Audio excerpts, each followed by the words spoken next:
All right, Cancer, let's read for mid-November. Thank you so much for joining me.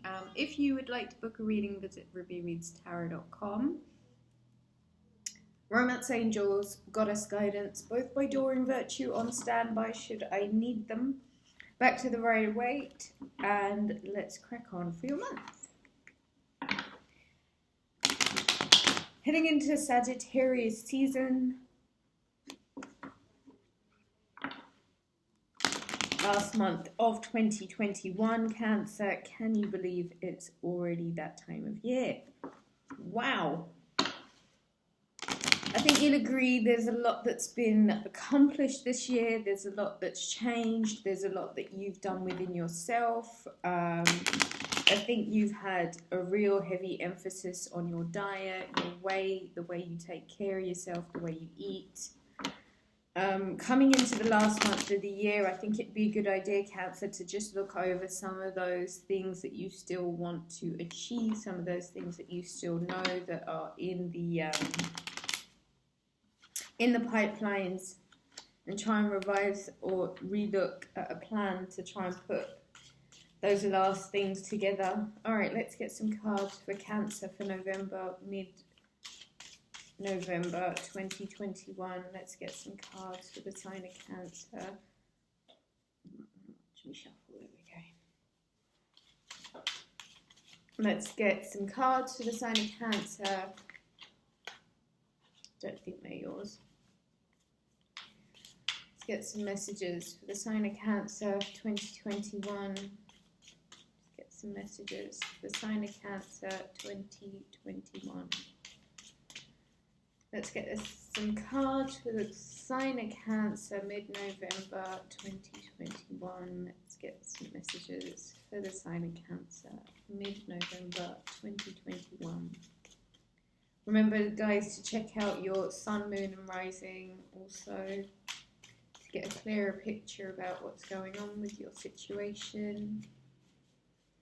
Let's get a message. Let's get some messages for the sign of Cancer for mid-November 2021. Let's get some messages for the sign of Cancer. Okay, I think they're yours. We'll take them. Bottom of the deck, the Six of Wands. Victorious you are, Cancer. Winning this mid-month of November. I think by the time we close out, sees you with some sort of win. I think you are nearing the end of something that's been quite laborious, and it does require a bit of truth about a certain matter. You might really want to speak up. And I was thinking about this placement that we've got going on at the moment. It'll come to me. I haven't quite figured out what I'm going to say yet. Give me a second. Let me line up these cards for you, Cancer.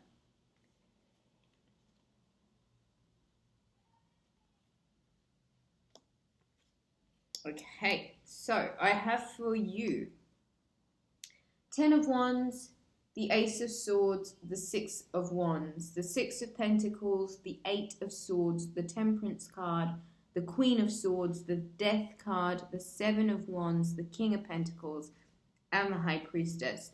Strong Sagittarius energy, strong Scorpio energy, Libra, Aquarius, Gemini, Virgo, Capricorn, Taurus, Pisces, Cancer, like yourself.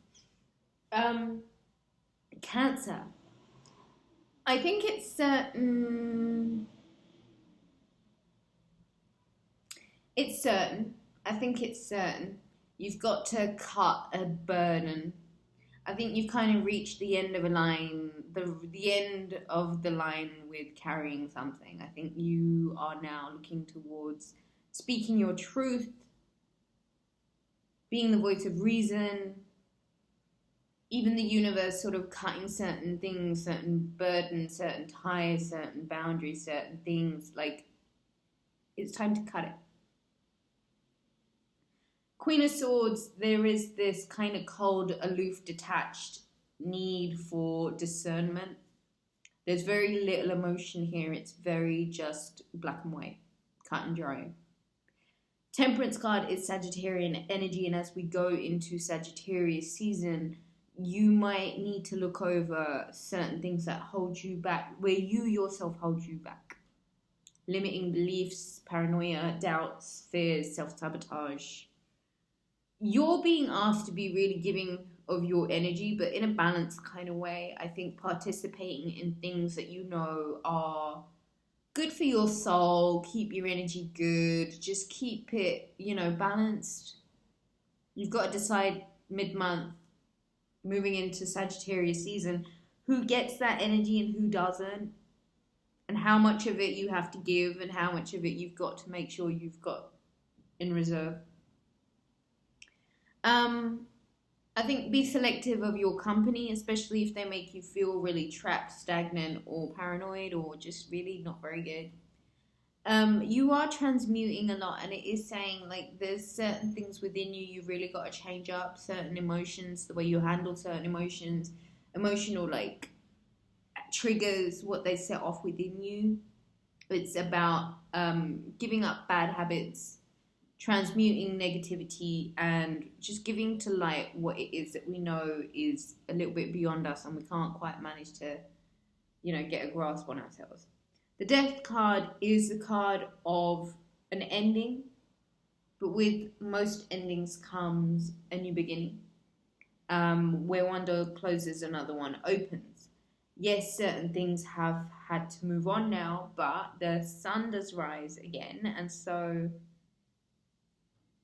I think it's time to say goodbye to the old ways of thinking, being, the way you gave your energy. The Seven of Wands is having to really claim your stakes. The Six of Wands are where they're all celebrating him, but the Seven of Wands may well be those same ones attacking him. And so, it's one of those things where things are up. They're up. And when they're down, you kind of got to hold your ground. And so the Seven of Wands really is this message. Hold your ground right now, especially when it comes to things that make you feel renewed, rebirth, fresh. The King of Pentacles, Virgo, Capricorn, Taurus energy. I see this as this Taurian full moon lunar eclipse that takes place on Thursday and Friday. It's about your abundance. It's about your security, your stability, and High Priestess. I think you might need to dig a little bit deeper into your subconscious here. I think on the surface, it might be a sensitive full moon because it does bring out our needs. It's like, what about me? And it's very much the throat chakra. It's very much this Ace of Swords. So it's about being very conscientious, not only of the energy that we put out, but the energy that we're taking in. And I feel like you're vulnerable right now and you're sensitive, and it's about a lot to do with your abundance and a lot to do with how you might have to really go deep right now within the self to just figure out what it is that you need to study a little bit more about yourself, Cancer, without emotion being involved. More so about it being about you changing things up, transmuting things, turning things from one state into the next. You are going to have to stand your ground, especially when it comes to your abundance and your personal finances. And I would definitely say you have reached the end of something that was quite burdensome. But if anything, you have a lot to show for it. So I think pat yourself on the back for the hard work that you've done. There's definitely recognition and reward here for you. But like I said, it's the same ones that celebrate you one moment, the ones that you have to defend yourself from in the Seven of Wands. So stand your ground, right? You are going through a rebirth, and it is a vulnerable time for you, and you might be feeling quite sensitive. And so, you know what? Take a load off. Go inside. Go inside. I think that's all I have for you, Cancer. If you'd like to book a reading, visit rubyreadstarot.com. All of my love to you. Thank you so much for joining. Take care and have a beautiful mid-November. I'll catch you for December. Ciao now.